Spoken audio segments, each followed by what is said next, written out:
42 এবং 43 নম্বর আয়াতে আল্লাহ তাআলা ঘোষণা করে দিচ্ছেন, ওয়ালা তাহসাবান্নাল্লাহা গাফিলান আম্মা ইয়ামালুজ যালিমুন।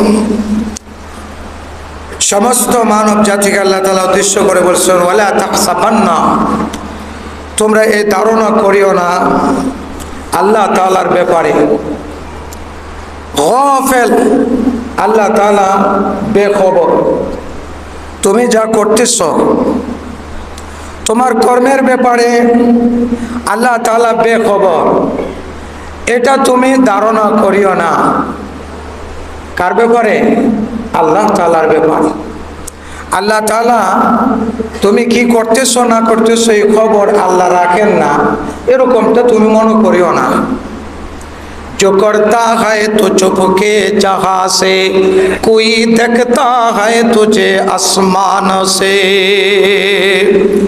তুমি যাই করো না কেন, আধার রাত্রে অতি আধারে গোপনে তুমি কখন কোন জায়গায় কি করো আল্লাহ তাআলা সেটা যেরকম দেখেন, সাগরের ভিতরে কোন মাছ কোন মাছের সাথে নড়াচড়া করে সেটা তার চাইতে আরো বেশি দেখেন। বান্দা প্রকাশ্যে যা করে মানুষে দেখক বা না দেখক আল্লাহ তাআলা যেটা সেটা যেরকম দেখেন, গোপনে যেটা বান্দা করে সেটাও আল্লাহ তাআলা সম পরিমাণেই দেখেন। আল্লাহ তাআলা দেখেন, খবর রাখেন, ঢিল দিয়া ছেড়ে দেন। আল্লাহ তাআলা ঢিল দেন, তুমি করতে থাকো, তোমাকে আমি করার জন্য ছেড়ে দিলাম, তুমি করতে থাকো, কিন্তু আমি আল্লাহ তাআলা তোমাকে ছাড় দিব না। এখন একটা মানুষ গুড়ি উড়াইতেছে, তো এটা আস্তে আস্তে করে ঢিল দিতেছে, আর গুড়ি তো উপরের দিকে উঠতেছে তার মন মতো।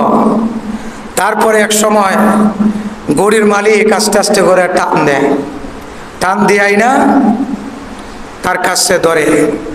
যত উপরে উঠো, যতই দৌড়াদৌড়ি করো, যে অবস্থাতে থাকো, মালিকের হাতে রশি আছে, এক সময় টান দিবেই। তেমনি ভাবে বান্দা যে হালতে যে অবস্থায় যাই করে, আয়না ঘরের ভিতরে করে আর প্রকাশ্য করে। আয়না ঘর এটার অর্থ অন্ধকার একটা ঘর না, আয়না মানে পরিষ্কার। ঘরের মধ্যে যে যায় তাকে পরিষ্কার করা হয়, তার জীবন পরিষ্কার করে দেওয়া হয়। সেজন্য এই ঘরের নাম কি? আয়না ঘর। আপনারা মনে করতেছেন দেখবে, দেখার জন্য না, এখানে যাকে ঢুকানো হয় তার জীবনটা শেষ করে দেওয়া হয়। এজন্য এই ঘরের নাম কি?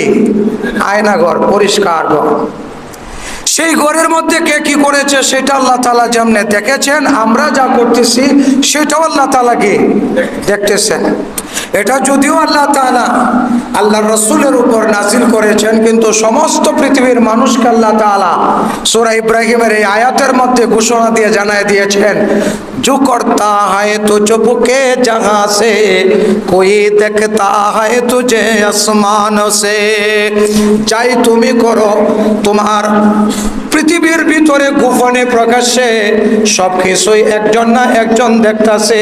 তার দেখার মধ্যে কোনো তারতম্য নাই, তার দেখার মধ্যে কোনো বান্দার মতো এরকম চক্কর দরকার নাই। আল্লাহ তাআলা আল্লাহর শান অনুযায়ী সমস্ত মানুষের খবর রাখে। ওয়াহুয়া মাআকুম আইনামা কুনতুম। তুমি যেই জায়গার মধ্যে আছো, যেই অবস্থায় আছো, যাই করতেছো দেখতেছেন, এবং সব সময় তার সাথে সর্বদাই আল্লাহ তাআলা নেগাহবান, সর্বদাই রক্ষণাবেক্ষণ করতেছে। এজিদি বাহিনী মনে মনে চিন্তা করেছিল তারা যা করতেছে তারা সঠিক, তারা যা করতেছে তারা একদম সঠিক অবস্থায় আছে। আল্লাহ তাআলা তাদের ব্যাপারেই ঘোষণা দিয়েছেন, ওয়ালা তাহসাবান্নাল্লাহা গাফিলান আম্মা ইয়ামালুজ যালিমুন। তুজরিমুন। এ জালেমেরা, তোমরা আমার ব্যাপারে, আমি আল্লাহ তাআলার ব্যাপারে ধারণা করিও না যে তোমাদের ব্যাপারে আমি বেখবর না। তোমরা যা করতেছো সবগুলা দেখতেছি। ইন্নামা ইউআখিরুহুম লিয়াউমিন তাশখাসু ফীহিল আবসার। আল্লাহ তাআলা, নিশ্চয়ই আল্লাহ তাআলা দেরি করতেছেন এক সময় আল্লাহ তাআলা সমস্ত হিসাব নেওয়ার জন্য। আল্লাহ তাআলা দেরি করার একটা উদ্দেশ্য হলো, বান্দা তুমি করতেই থাকো, এক সময় তো আমার কাছে আসবে, তখন তোমার হিসাবটা হবে। ইন্নামা ইউআফাউনা আজরাহুম, ইন্নামা ইউআফাউনা উজুরাহুম বিগাইরি হিসাব। তোমার যা যা কর্মের ফল আছে এটা তোমাকে সম্পূর্ণ বুঝাইয়া দেওয়া হবে, পরিপূর্ণতার সাথে একটু কার্পণ্য করা হবে না। দাওয়াত দিয়াই না হযরত ইমাম হুসাইন রাদিয়াল্লাহু তাআলা আনহুকে কারবালার ময়দানে দাওয়াত দিয়াই না পানি বন্ধ করে দিয়া একজন একজন করে যখন শহীদ করে দিচ্ছে, ছোট বাচ্চা আলী আসগরকে যখন শহীদ করে দেয়, হযরত ইমাম হুসাইন চোখের পানি ছেড়ে দিয়া আল্লাহ তাআলার সামনে ধরে দিলেন। ধরে দিয়া বললেন, আল্লাহ, আমার এই কলিজার টুকরাটাকেও তোমার দ্বীনের জন্য, তোমার নবীর ধর্মের জন্য আমি তোমার রাস্তায় কুরবান করে দিলাম, তুমি এটাকেও কবুল করে নাও। যখন হযরত ইমাম হাসান হুসাইনের হাত থেকে পরিবারের মানুষের কাছে দেওয়া হলো, ছোট বাচ্চাটা রক্তে রঞ্জিত অবস্থায় প্রত্যেকে দেখা ওয়া হুসাইনা ওয়া জাদ্দা মুহাম্মাদা বইলা বইলা তারা আওয়াজ দিতেছিল। হযরত ইমাম হুসাইন তাদের কাছে, ইমাম হুসাইন তাদের কাছে রেখা এবার নিজেই পোশাক পরিধান করা শুরু করলেন, যুদ্ধের পোশাক। একে একে সবগুলা মানুষ, পুরুষগুলা শেষ, শুধুমাত্র জয়নাল আবেদিন যিনি অসুস্থ ছিলেন তিনাকে বাদ দিয়া সব কয়জন পুরুষ শহীদ হয়ে গেছে। মাত্র কয়েকজন মহিলা যারা তাঁবুর ভিতরে রয়েছে তাদেরকে রাইখা হযরত ইমাম হুসাইন হযরত আলী রাদিয়াল্লাহু তাআলা আনহুর তরবারি হাতের মধ্যে নিলেন, নিয়া হক বাতিলের পার্থক্য করার জন্য তরবারি হাতে নিয়া নবীজির দেওয়া পাগড়ি মাথার মধ্যে বাইন্ধা ঘোড়ার উপরে সুয়ার হয়ে হযরতে ইমাম হুসাইন আল্লাহর রাসূলকে একটা সালাম দিলেন। আখেরি সালাম লো ওহে নানা জান, তোমারে হুসাইন যায় কারবালার ময়দান। আখেরি একটা সালাম দিলেন। সালাম দিয়া হযরতে ইমাম হুসাইন ঘোড়া চালায় দিলেন। জুমার আগ মুহূর্তে ঘোড়া চালায় একদম এজিদি বাহিনী 22,000 এজিদি বাহিনীর সামনে যায় একজন মাত্র শাহসওয়ার, একজন মাত্র সুলতান আর সমস্ত জালেম বাহিনী একদিক দিয়া। এই দুই পক্ষের মধ্যে কিরকম করে যুদ্ধ হইতে পারে? একজনের সামনে 22,000, এটা যুদ্ধ নয়। কিন্তু পুরা পৃথিবীর ফেরেশতারা তাকায় আছে, পুরা পৃথিবীর অদৃশ্য শক্তি জিন্নাত তারা তাকায় দেখতেছে আল্লাহ তাআলার দ্বীনের জন্য, নবীর ধর্মের জন্য। হযরতে ইমাম হুসাইন কারবালার ময়দানে যা হাজির হয়েছে। সমস্ত পুলিশ বাহিনী গুলি নিয়ে প্রস্তুত। একজন আবু সাইদ দাঁড়াইছে, পুরা বাংলাদেশের মধ্যে বিপ্লব উঠাইয়া দিয়েছে। একজন দাঁড়ায় যায় হক নিয়া, আল্লাহ তাআলা একজনের মাধ্যমে বিপ্লব উঠাইয়া দেয়। পুরা পৃথিবীর ফেরেশতারা তাকায় আছে। আল্লাহ তাআলা আরশে আজিমের মধ্যে বৈশা আল্লাহর ঘোষণা যেন এটা হচ্ছে, ওয়ালা তাহসাবান্নাল্লাহা গাফিলান আম্মা ইয়ামালুজ জালিমিন।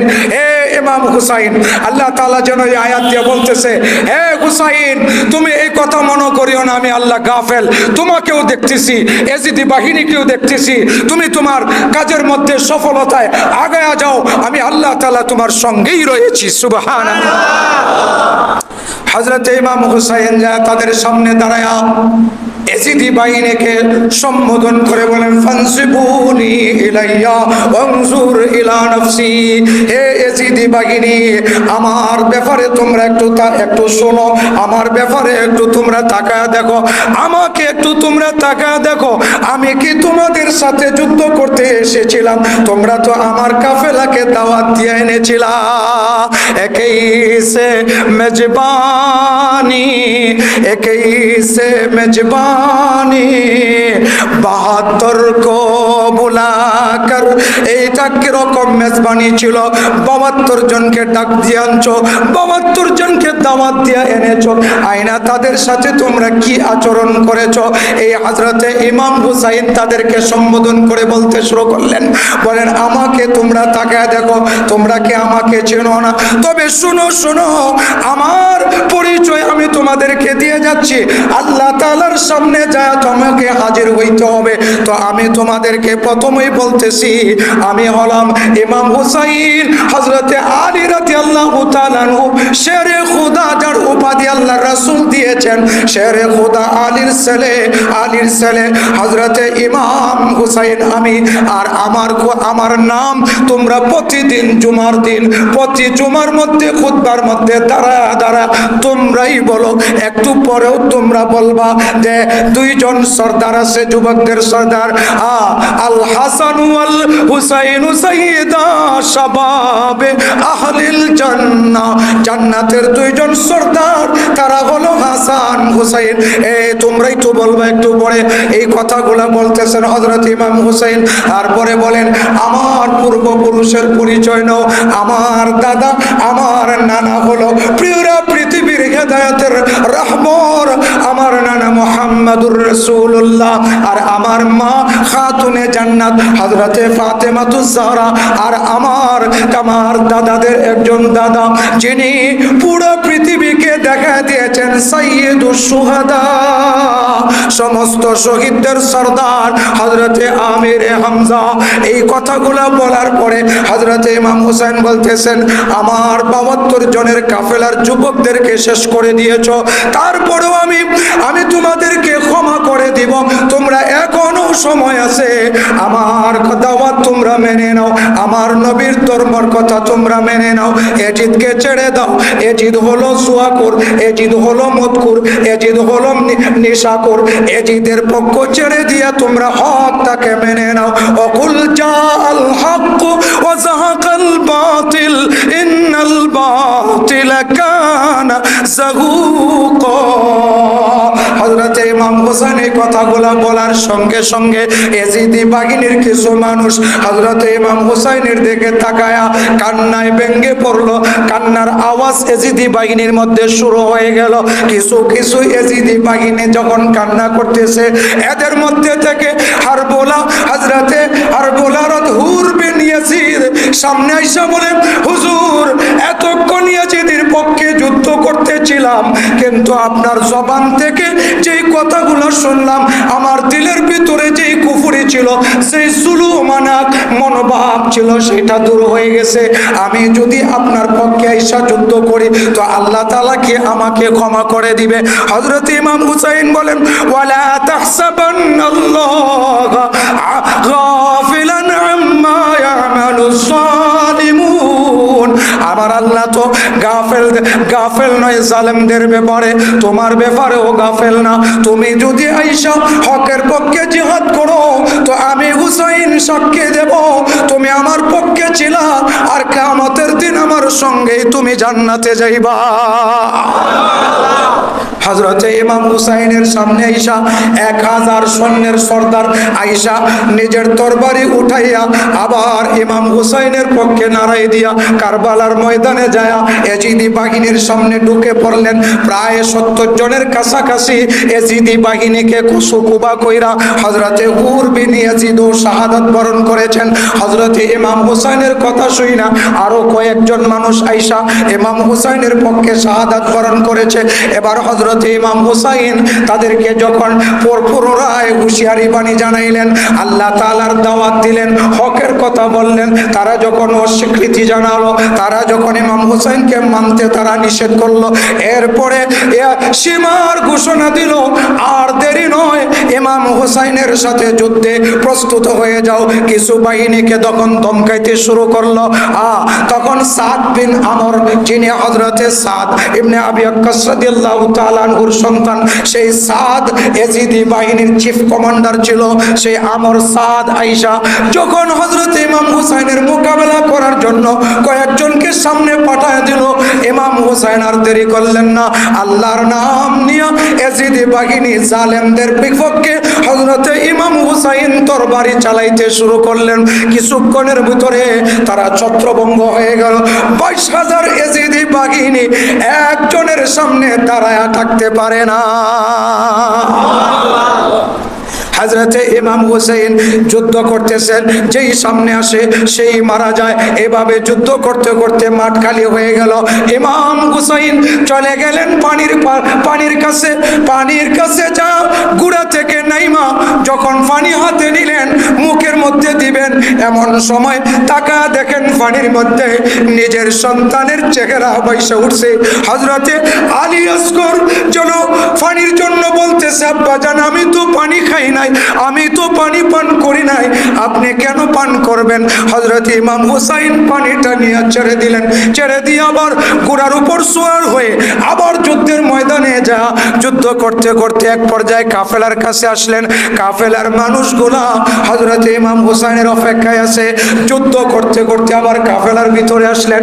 কাফেলা থেকে সবাই বলতেছে আর যুদ্ধ করা লাগবে না, আপনি যুদ্ধ ছেড়ে দেন। হযরত ইমাম হুসাইন বলেন, পিপাসায় কলিজা পেটে যাচ্ছে, তো আমি কি করব? যদি আমি যুদ্ধ ছেড়ে দেই হক প্রতিষ্ঠিত হবে না, কারণ আল্লাহ তাআলা তো আমাদেরকে হকের জন্যই পাঠাইছে।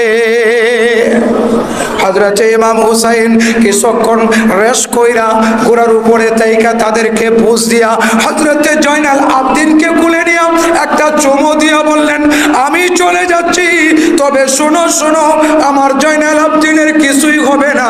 আমি আল্লাহ তাআলার কাছে চেয়েছি আমার এই ক্ষুদ্র মহিলাদের কাফেলার দায়িত্ব হিসাবে আল্লাহ তাআলা জয়নাল আবেদিনকে হেফাজত করবে, তোমরা তাকে ধরে রাখো। এই কথা বইলা বোনদের কাছ থেকে বিবির কাছ থেকে বিদায় নিয়া পুনরায় 12টার দিকে জুমার দিন এজিদি বাহিনীর সামনে চলে গেলেন। আরো 70 জন এজিদি বাহিনীকে জাহান্নামে নিক্ষেপ করে হযরত ইমাম হুসাইন দেখেন ওই সময় আজান হচ্ছে, আজানের টাইম হয়ে গেছে, সূর্যটা একটু হাইলা জুমার টাইমে একটু ঘুরে পড়ছে।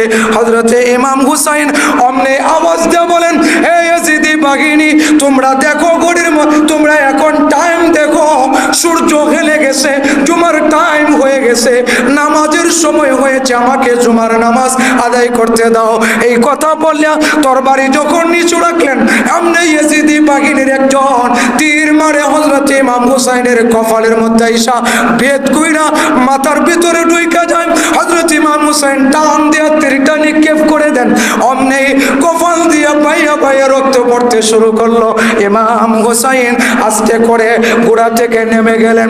ঘোড়া থেকে নেইমা নিজের এই রক্ত দিয়া হাত মুখ মুছতেছে আর বলতেছে, মালিক তোমার গোলামি করতেছিলাম পানি দিয়া ওযু করব বলে, কিন্তু না না, এখন তোর পানি সম্ভব হবে না, তো আমি আমার এই রক্ত দিয়ে এজিদি বাহিনীর এই প্রতিদানের বিনিময় কিয়ামতের দিন চাইব, রক্ত দিয়ে আমি ওযু শুরু করে দিলাম। হযরতে সাইয়েদনা ইমাম হুসাইন নামাজের গুরুত্ব দিতে যা নিজের রক্ত দিয়া হাতগুলা ধুইলেন, মুখটা মাসে করলেন, মাসে করে বসলেন পশ্চিম দিকে ফিরা। কেবলামুখী হয়ে যখন বসলেন এজিদি বাহিনী ইতিমধ্যেই তীরের বন্যা বসায়া দিয়েছে, তীরের বর্ষণ হযরত ইমাম হুসাইনের শরীরটাকে তীর দিয়ে জাজরা করে দিয়েছে। মুসল্লার মধ্যে বসা ঘোড়া সহ অসংখ্য অগণিত তীরের আঘাত হযরত ইমাম হুসাইনের পুরা ফিট জাজরা হয়ে গেছে, কিন্তু তারপরও নিস্তব্ধ হয়ে বসা। জুমার টাইম হয়ে গেছে, জুমার নামাজের নিয়ত করে বৈশা হযরত ইমাম হুসাইন আল্লাহ তাআলার কাছে বলতে শুরু করলেন, মালিক আমার 72 জন কাফেলার অনেকেই শাহাদত বরণ করেছে, আমিও তোমার ডাকে সাড়া দেওয়ার জন্য প্রস্তুত, ওযু করে ফেলেছি, কালিমাও পড়ে ফেলেছি, তো আমার একটা দরখাস্ত, আমার নানা জানের উম্মতকে আপনি মাফ করে দেন। আমার নানা জানের উম্মত গুনাহগার, আমার এই রক্তের বিনিময়ে, আমার এই শাহাদাতের বিনিময়ে আপনি আমার নানা জানের উম্মতকে মাফ করে দেন। সুবহানাল্লাহ। নিজের পরিবারের জন্য বললেন না, নিজের সন্তানদের জন্য কিছুই বললেন না, নবীর উম্মতের জন্য হযরতে ইমাম হুসাইন দোয়া করতে শুরু করলেন। ইতিমধ্যেই আমর সাদ সহ সীমার সহ 10 জন আইসা ইমাম হুসাইনের গর্দান আলাদা করার জন্য, শহীদ করে দেওয়ার জন্য তারা চতুর্দিক দিয়ে ঘেরাও করে ফেলেছে। হযরত ইমাম হুসাইনের রক্ত পড়তেছে চেহারা দিয়া, রক্ত মুইসা একটু তাকাইলেন, যে 10 জন তরবারি নিয়ে এসেছিল ঘেরাও করেছে, এই 10 জনের মধ্যে যে কয়জন কাছে আসছিল সবাই ভয়ে পালাইতে শুরু করলো আর বলতে শুরু করলো, না না না, আমি এজিদি বাহিনীর পক্ষে না, আমি হুসাইনের পক্ষে যুদ্ধ করব, আমি হুসাইনের সঙ্গেই জান্নাতে যাইতে চাই।